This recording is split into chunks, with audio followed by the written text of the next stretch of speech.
अभी बैठे बैठे सोच रहा था कि यूरोप जाने का सबसे आसान और सस्ता तरीका कौन सा है। तो जहन में आया कि डंकी लगाकर जाया जाए, जो कि पाकिस्तान से ईरान, ईरान से तुर्की और तुर्की से यूरोप में दाखिल हो जाएंगे और अपनी जिंदगी दोबारा वेल सेटल हो जाएगी। ये सबसे आसान और सस्ता तरीका मुझे नजर आया। तो मैंने सोचा क्यों ना इसके बारे में थोड़े सोचूं कि ये चीज क्या है, ये सीन क्या है। तो मैंने सोचा कि एक लम्हे के लिए आप भी सोचें कि बगैर इजाजत आपके घर में कोई दाखिल हो जाए तो आप उसे छोड़ेंगे? आप छोड़ भी दें तो पुलिस उसे छोड़ेगी? कभी भी नहीं। तो ये कैसे हो सकता है कि इतने अमीर मुल्क, इतनी हैवी सिक्योरिटी, आपके पास तो एक बंदूक की गोली नहीं है, उनके पास तो बड़े बड़े बारूद हैं, तो सरहदों पे बड़ी हैवी किस्म की मशीनरी लगी हुई है जो बता देती है कि परिंदे ने पर मारा है। तो वो कैसे बॉर्डर पार होने देते हैं? और बॉर्डर पार होने के बाद वहां पर एक तंजीम उन्होंने स्पेशल बनाई हुई है ह्यूमन राइट्स के नाम से, जो कि इंसानों को तहफ़्फ़ुज़ देती है। जैसे आप उस बॉर्डर के अंदर चले जाते हैं, वो तंजीम आपको अच्छा खाना, अच्छा लिबास, अच्छा अपार्ट, सब कुछ सहूलतें, सर्दियों में वो हीटर और गर्मियों में एसी लगा कर देते हैं। बंदा समझता है कहाँ मैं खज्जल हो रहा था, कहाँ जलील हो रहा था, जिंदगी तो मेरी अभी बनी है। इतनी ज्यादा सहूलतें देखने के बाद उसे लगता है कि इंसानियत तो इन मुल्कों में है। मैं जहां रहता था वहां पर तो कोई इज्जत ही नहीं थी, कोई सीधे मुंह बात ही नहीं करता था, कोई इज्जत ही नहीं थी। अच्छी खुराक है, अच्छा लिबास है, अच्छे लोग हैं, सफाई सुथराई है, जिंदगी गुजारने का मजा तो यहाँ पर है कि भाई जिंदगी तो यहाँ पर है। 1 महीना 2 महीने तक तो उसे लगता है, उसके बाद पता चलता है कि भाई मैं एक सोने के पिंजरे में बंद हो गया हूँ। बात ये एक अलग टॉपिक है। पहले ये कहते हैं कि लोग वहां पर उनको जेल में डालकर वापस क्यों नहीं भेजते।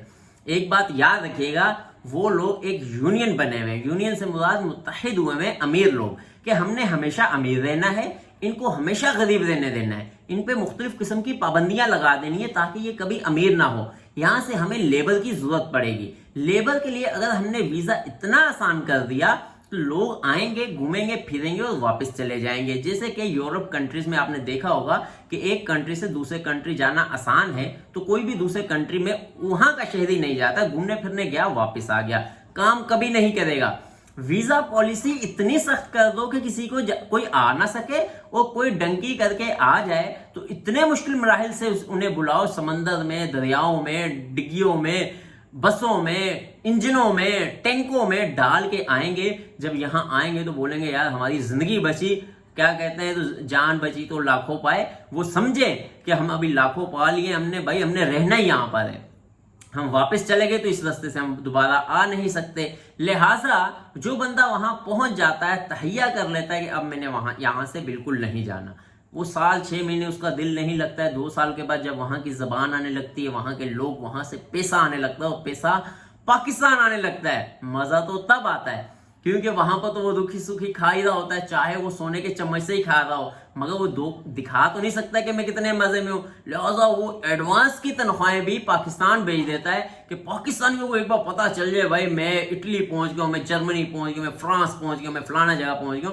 पाकिस्तान वालों का यूरोप बन जाता है। ये खुले खाओ, घूमो फिरो, मौजा करो, जो मर्जी, टेंशन नहीं है।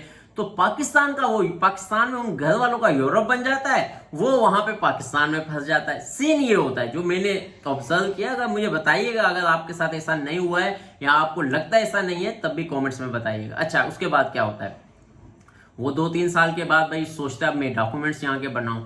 डॉक्यूमेंट्स बनाने के लिए उन लोगों ने लंबी कहानी डाली हुई है, ये करो, वो करो, जबान सीखो, टैक्स जमा करो, ये करो, वो करो, यहाँ पे इतने टाइम लगाओ, वो करो, फलाने मुल्क जाओ, वहां से कागज बनेंगे, फलाने मुल्क से नहीं बन सकते, 10 साल तक नहीं बने। फलान एक बंदे को दे दिए, 10 बंदे उसके पीछे लगाए, या मेरे भी बन जाए, मेरे भी बन जाए। मिसाल के तौर पर कागज बनते हैं 10 से 12 साल में।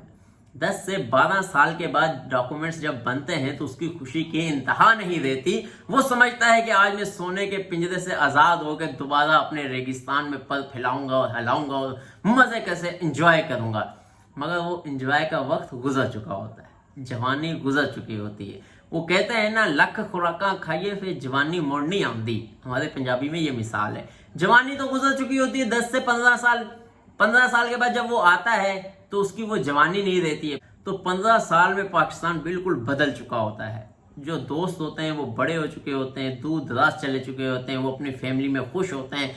इसे पता चलता है उसके 4 बच्चे हो गए, उसके 5 बच्चे हो गए, उसके 3 बच्चे हो गए, वो उसको ये हो गया, उसको वो हो गया। मैं अभी वहीं पे खड़ा हूं, मैं शादी करता हूँ।